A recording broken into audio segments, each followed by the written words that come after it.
we were raised way out in the suburbs. So nobody really knew or had an inkling of what was going on. We were so-called the perfect children. But the school was a privilege. To go to school, it was like mommy dearest if our closets weren't from short sleeve to long sleeve and done exactly. My mom was a cleaning fanatic. Then we didn't go to school. We weren't allowed to go to school. So the whole way through high school, I had never been to a movie. I had never gone out.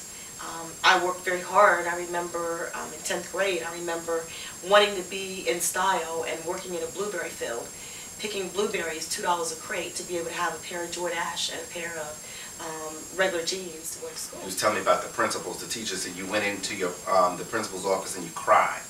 You and your sister were just crying. You know, so did they believed you? You went to a foster home, and then the addict comes back. Now what? The attic was actually before I went into the foster home. And like I said, the attic was actually, when my sister went into the foster home, that was because at the age of 12, I had enough. I was almost 13. And I got tired. I was put in that attic one time too many. And to escape all of that, while I was in the attic, I started on fire from the inside. This is in the foster family's home? No, before okay, before you got there. Okay, I understand. And I burnt myself out. The house was on fire. They never really knew what happened. The fire marshals said it must have been a bird that came by and dropped a cigarette, you know, in there. So long story short, we were placed out of the home for about several months. And my sister winded up, we were living near the college, and my sister winded up pregnant, dealing with one of the young guys underneath of where we were staying. And she got pregnant. My mom took her to the health department. Long story short, they recorded my dad saying, well, my mom called and said, well, you know, they won't tell me if she's pregnant or not. They said that they don't have to give me that information. So obviously it was a yes.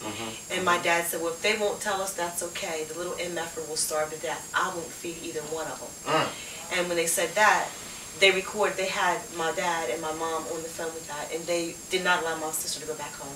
They ripped her out right then. So she was out of the home. About 6 months later, I was there about 6 months and still going through the fighting. And, you know, every time they would fight, my mom would take me with her.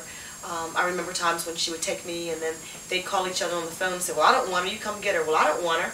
So here I am, this child that's out there still wondering, when is this all going to end? And you're 13 right now. I was about 13, 14 years old. My father did when he found out that, you know, that it had actually went to school and that they picked up on it.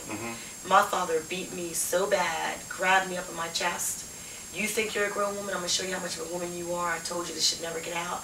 And tried to literally rip my breast off. And when he got done, he put me on the floor, told my mother to get the extension cord, or he was going to beat her, and she went and got it.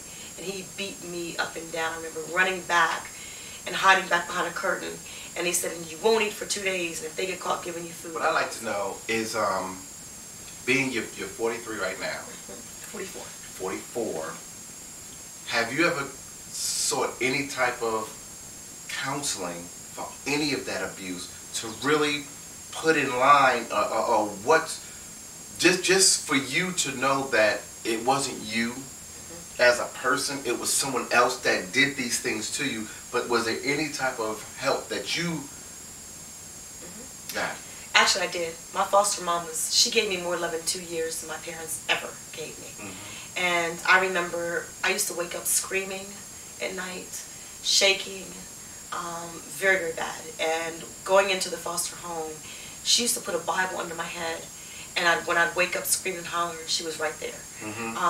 She got me in counseling. Went through a lot of different counseling. There was times when I had to be put on medication to try to keep me from being depressed or the anxiety. But I have to say that, you know, praying about it as I got older and praying about it and facing the reality of what happened, I really blamed myself and kept trying to find out why am I being treated like this until about 26.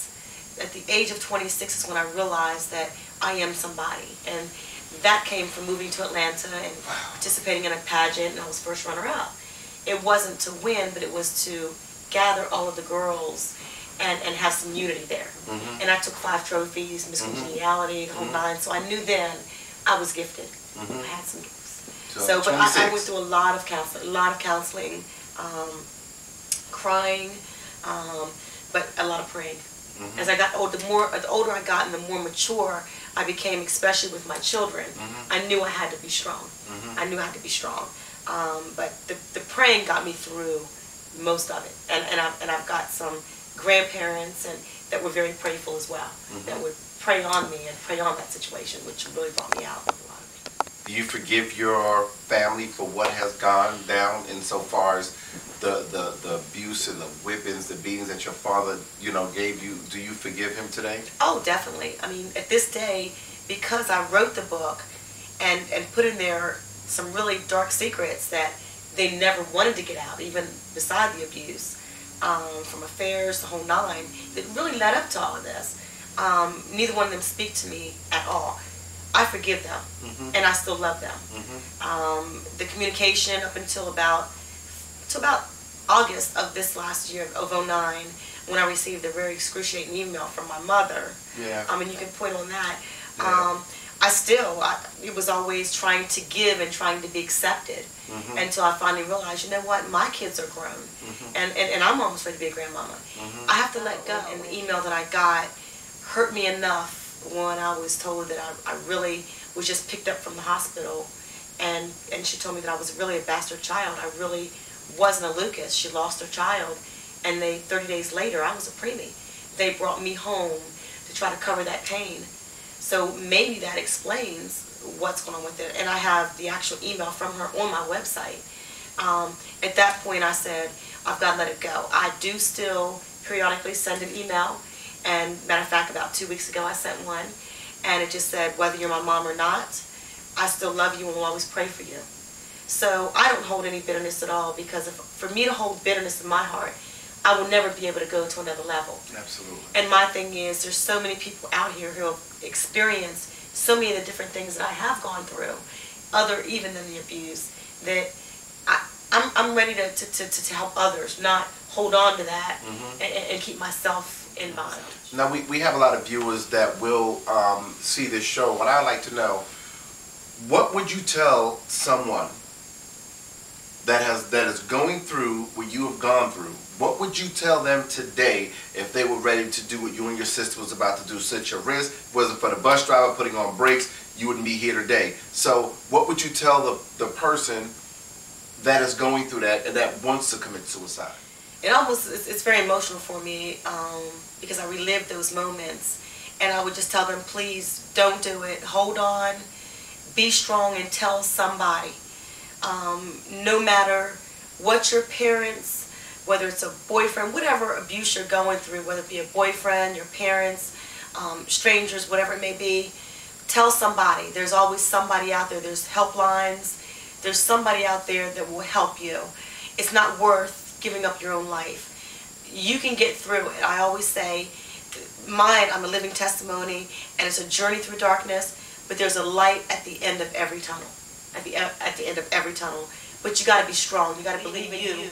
I go and I try to go out and give flowers to help elderly in memory of my foster mom. I love karaoke, so I go and sing, and always when I sing that first song, it's Hero by Mariah Carey, because that was a healing song to me. I can relate to dig deep down inside myself, because deep down in you, there is somebody there that really wants to get out and can get strong and just keep going. That's good. That's good advice, because I got to tell you, just sitting here, you guys are looking in, but I'm feeling every moment that she went through, and maybe that's just, part of my being, that when someone tells a story, I feel them. And that's where the term came from. When you hear somebody say, yo, you feel me? You feel me means, are you really, really with me? Are you right there with me? Yes, I'm right here with you. I hear your story. And I know that you guys are out there going through it. But remember this, this too shall pass. The days pass.